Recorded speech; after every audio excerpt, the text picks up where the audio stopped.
Si Claire Castro, actually nung ano niya pa sinabi 'to, hindi lang natin natatalakay. Lagi po 'tong nasa topic ko, pero nakakalimutan ko lagi. Ito po ang sinabi ni Auntie Claire, hinggil po dito sa reaksyon po, 'no, ng, mga mamamayang Pilipino na tila nabudol na naman, sila dito po sa panawagan na bago magpasko, nag-expect po tayo. Ang dami po nagsabi niyan. Si BBM, yung ombudsman na Boying Remulla, tsaka yung, sino pa ba? Yung si DPWH Secretary, Boy Tokis Dizon. Binanggit din po yan na maraming magpapasko sa kulungan pero nakaraos na po. Bukas po ay 3 Kings na. Malapit-lapit na rin po yung tinatawag nating pista ng Nazareno. Wala pa rin pong nakukulong na malaking isda. Ayan. Kaya sa mga naiinip, ito po ang pahayag nito ni Auntie Claire. Sa 4 months, marami na nangyari. Pero sa 6 na taon nung nakaraang administrasyon, ang dami ng inaming ghost projects. Sa 4 na buwan, naiinip. Paano yung 6 na taon na walang nangyayaring pananagutan? Gustong palabasin ni Auntie Claire na 4 na buwan pa lang. 4 na buwan pa lang yung gobyerno ni Marcos. Minsan po, pag nagsasalita si Auntie Claire, ang kukwestiyonin nyo na yung realidad ng mundo. Minsan po yung realidad nyo. Ang alam ko, si Marcos umupo 2022. Kung paniniwalaan po natin to si Auntie Claire, yung realidad po ng mundo. Yung reality na po ang kukwestiyonin natin. Grabe. Sa 4 na buwan daw, naiinip na tayo. 4 na buwan? Nakakainip ba yung 4 na buwan? Mag-a-4 na taon na po si BBM. Wala pa rin pong nangyayari sa kanyang panunungkulan. Yan po ang katotohanan, Auntie Claire. No? Hindi ko alam kung ako ba ang nagkakamali ng realidad. Kung makikinig ka kasi rito sa mga tukmol na to, Auntie Claire, yan na nga, no?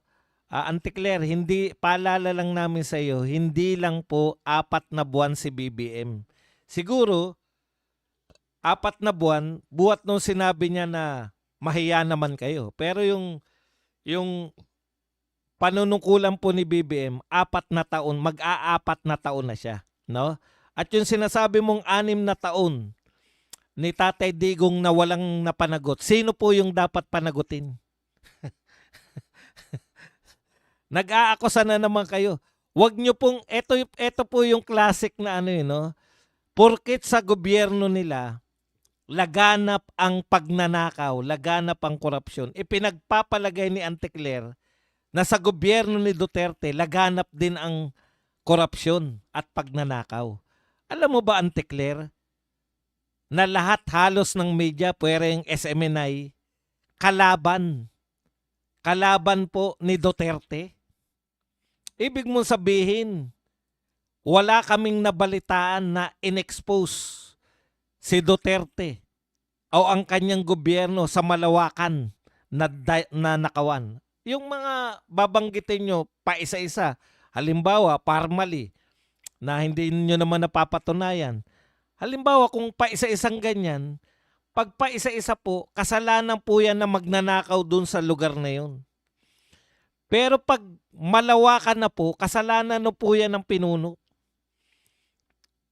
Huwag mong ipagpalagay, Auntie Claire, na porket laganap yung nakawan sa loob ng mag-a-4 na taon na panunungkulan ni BBM, laganap din po ang nakawan sa panahon ni Duterte. Nabuhay po kami nung panahon ni Duterte. Buhay pa po karamihan ng tao ngayon. Kailan lang yan 6 years ago? 8 years ago? Kaya huwag niyong pinagbubula ang tao. Huwag niyong lokohin ang tao na Bakit si Duterte walang napanagot? Sino papanagutin? Takot nga ang magnanakaw nung panahon ni Duterte. Walang malawakang nakawan nung panahon ni Duterte. Yung mga kontraktor na yan, panahon pa ni Duterte, kontraktor na yan eh. Yun nga, Antikler. No? Yung mga congressman na yan, panahon pa ni Duterte, congressman na yan eh. Yun na nga yung point doon. Nung panahon ni Duterte, halos hindi sila makapagnakaw dahil sa takot. Kaya nga ayaw na nilang bumalik si Duterte. Kaya nga kahit walang katuturan, kaya nga kahit gawa-gawa lang, gagawa na naman nila ng impeachment complaint, gagawa na naman sila ng impeachment complaint laban kay BP Sara kahit wala namang katuturan yung kanilang mga complaint. Dahil precisely, congressman na sila noon, congressman pa sila ngayon, congressman pa sila before Duterte, nakita nila, panahon ni Duterte, hindi sila makapagnakaw. Mayroon bang napabalita na mga malawakang ghost project? May daan-daan bang ghost project nung panahon ni Duterte? Kalaban niya yung mga media. Bakit walang lumalabas na mga ghost project? Imposible namang maitago yan. Yun ngang mga napakabuting war on drugs na pasama ng media. Di ba? Ang ganda po ng epekto ng war on drugs. Mababa krimen, walang sumulpot na bagong durugista. Nagawa pa ng media na itwist. Nagawa pa ng media na pasamain si Duterte sa napakagandang gawain. Yung build na sangkatuta ka na pagawa. Nagawa pa ng media na pasamain. Dahil ang gusto nila, pera, dapat daw binili na lang ng bigas. Nakakain raw ba yung mga tulay? Yan yung mga binabanat ng media. Ang ganda na ng gawain ha. Yung poste daw ba na tulay nakakain? Yan yung mga sinasabi ng media nun. Yung media nakabantay sa Dolomite Beach tuwing umuulan, mukhang tanga dun. Hinihintay nilang matangay ng alon yung Dolomite Beach. Ganun kagrabe ang media magbantay. Yung Dolomite, binabantayan nila, baka maanod eh.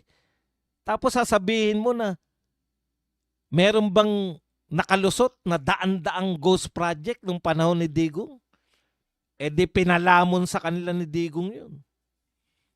Alam nyo, yung mga salita mo na ganyan, ipinagpapalagay mo, Antikler, na hindi nabuhay kami nung panahon ni Digong. Pwede mo yan sabihin na nung panahon ni Marcos Sr., konti pa lang ang buhay nun na mga buhay ngayon eh. Amaska ako, nabuhay ako nun, pero hindi pa ako tao nun. Ang alam ko, tinanggal niya lang yung Voltes 5, kaya galit ako. Wala na Voltes 5, hindi namin nalaman ang ending. Nakita ko yung ending ng Voltes 5, may anak na ako eh. Kaya wag nyo kaming pinagbubula na 6 na taon na walang pananagutan. Paano mananagot? Takot nga magnakaw. Alam mo yung ibig sabihin, yung mga kriminal takot. Nung panahon ni Digong, yung mga pangkaraniwang tao, payapa, naglalakad ng madaling araw. Alam mo, nakakausap namin yung mga Grab driver. Nung daw panahon ni Tatay Digong, kahit saan sila, walang kakaba-kaba. Walang krimen na nababalita, walang mga krimen na ganyan. Media pa natin makakaligtas. Maliligtasan pa. Dolomite nga na walang kasalanan, ang ganda, napapasama nila eh. Imagine niyo yun, Dolomite. Dating basurahan, dating taihan ni Redon. Malamang tumatae si Redon dyan eh. Ang bantot po dyan, alam niyo po kung bakit? Pag ganun po yan, wall po yan eh. Pag ganun, no? Ebak po yung mga walang, pasensya na po yung mga nanginginain. Umiebak po yung mga walang tirahan. Gugulong po yung EBS niyan. Didikit ngayon sa pader. Maaarawan ngayon. Ang bantot po nun. Tapos naging pasyalan, nilagyan ng dolomite. Pinapasama pa po ng media yun. Yan pang may matuklasan ng mga flood control project na ghost. Utot nyo. Paano mananagot? Wala namang ganong magnanakaw nung panahon ni Digong. Takot ang mga magnanakaw. Kaya galit na galit si Redon, malamang isa siya sa mga tumatai dyan sa dolomite. Nawala yung taihan niya.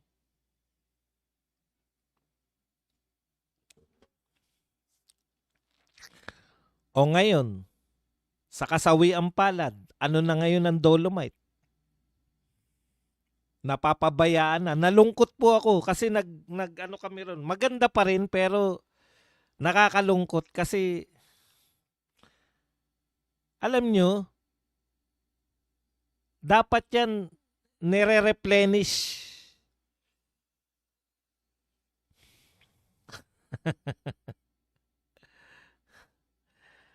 Pero nababawasan, hindi na nare-replenish. Normal po yun sa lahat po ng mga dolomite. Artificial beach po kasi yan. Normal po yun na kasama po sa budget yan na nire-replenish. Siguro may budget yan. Alam nyo naman ngayon lahat ng budget.